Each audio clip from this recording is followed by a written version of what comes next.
Ibrahim, this halal money stuff, mate, it's an absolute shambles.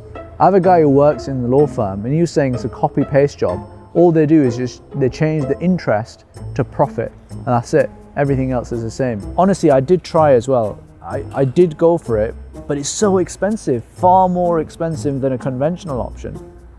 And I just feel like I'm being punished for being a Muslim. And honestly, the thing I really don't get is what is actually going on here? Why does Allah, the Almighty, care about where I put my money? Like, why does He care about how much debt a company has or where my pension is? Surely, Islam is about worshipping Allah, not accountancy. We've all had conversations like that with someone we know. Heck, we may have even been the someone who's actually saying those things. But there are genuine answers to each of those points. Let's deal with them in turn.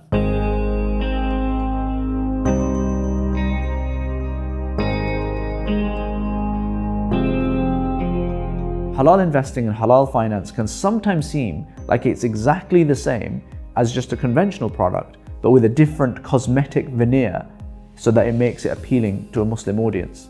Look, firstly, I'm not going to deny that there are some products like that out there. You see a lot of these products in the corporate world and the big banking deals, particularly in the Middle East and Southeast Asia. There are going to still be some subtle differences even in these corporate deals. Firstly, an Islamic scholar will have signed off on this and the structuring will be different to a conventional deal. But could it be better? And is there sometimes a little whiff of copy-paste going on? Sure, I think it could be better. But the good news is that for ordinary Muslims like you and I, most of the products that we will come across are actually structured in a way that is properly Sharia compliant and there isn't any copy-pasting going on. The thing with these structural differences is that on the surface, you don't really realize what the difference is. But when things go wrong, that's when you realize, because the differences often come down to where the risk lies. And what happens with risk, you only really find out when things go wrong. It's like an insurance company. They all look the same when you sign up to it at the start, but you only find out how good an insurance company is when something breaks down. So for example, an Islamic mortgage, the entire business model is actually different to a conventional bank. They get their money from a different place. They are regulated in a slightly different way. The entire structure is slightly different, and the risk profiles between the bank and the buyer are slightly different as well. Mainstream banks get their money by lending off other banks, and this is at a really cheap rate. Whereas Islamic banks, they can't lend off other banks on interest, so they have to get it in a Sharia compliant way, so they get it from savings accounts instead. Islamic banks are technically not even offering mortgages. They offer something called a home purchase plan or a HPP. So the entire regulatory and technical structure is different to a conventional mortgage.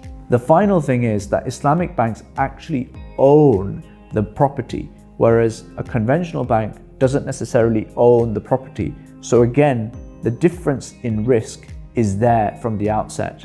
And look, you might say to me, Ibrahim, you're talking about Islamic mortgages, hugely controversial topic, and there is another side to this. Definitely, we'll be digging into this in a later episode properly and getting all sides of the argument onto the table. For halal investing in stocks and shares, the contrast is even more stark.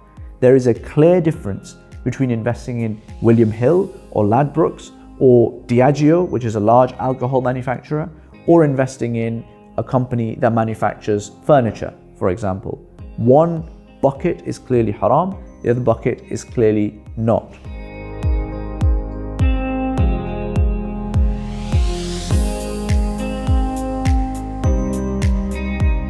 Right, so there's a difference between halal product and conventional financial products, but does that justify the halal ones being more expensive? Now, I think that halal investing and financial products should not be more expensive than the mainstream if literally the only thing is a cosmetic difference. Doesn't make any sense. But if there is a difference between the way that the product is actually put together, then I think that there is good justification for why an Islamic financial product could be more expensive. It takes money to structure a different kind of product. It takes money to go after a specific kind of niche. And if you are going to go after a smaller segment of the population, then it means that you are foregoing the opportunity of going for a wider segment of the population, and your pricing needs to match accordingly. For example, let's say someone sets up an Islamic pension fund that is targeted presumably at Muslims. If they decide to keep their fees really low, that will mean that they are likely to go out of business, because believe it or not, for a pension fund to actually make money, it needs to really be hitting in the hundreds of millions in assets under management, and Muslims are only 5% of the overall population. So if a fund is specifically catering for the Muslim population but is setting their fees at the mainstream levels, the likelihood is that they will actually struggle to break even. If the fund doesn't make money and break even, it will shut down, and that will mean that Muslims are actually worse off. Having said all of that, the cost of bringing a financial product to market is cheaper than ever before. You could spin up a digital bank within months if you wanted to at relatively low cost. Therefore, my challenge to Islamic fintechs is to actually try and bring their product pricing in line with the mainstream, because for many products, I feel that this is now possible.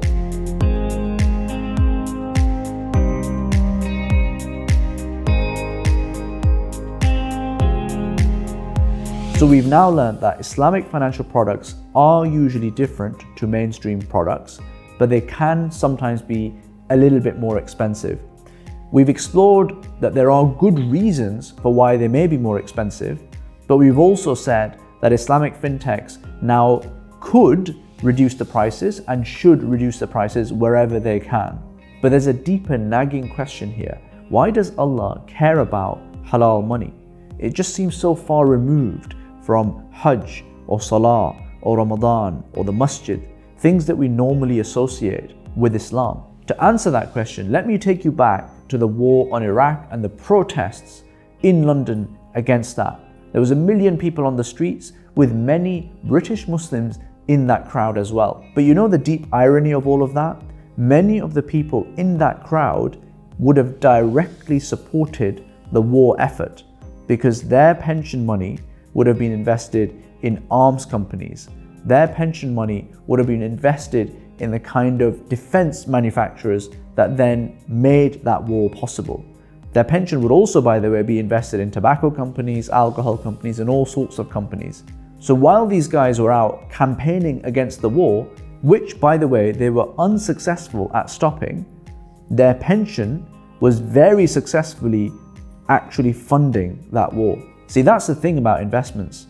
My money, your money, everyone's money percolates and finds its way through the economy and makes stuff happen. However, if your money is just sat on the sidelines, it's not being particularly helpful for anyone. And worse, if your money is put into something, but you're not really conscious about where that something is, it could actually be doing a lot of damage to the world. So, does Allah subhanahu wa ta'ala care where your pension is? Yes, absolutely. And so should you.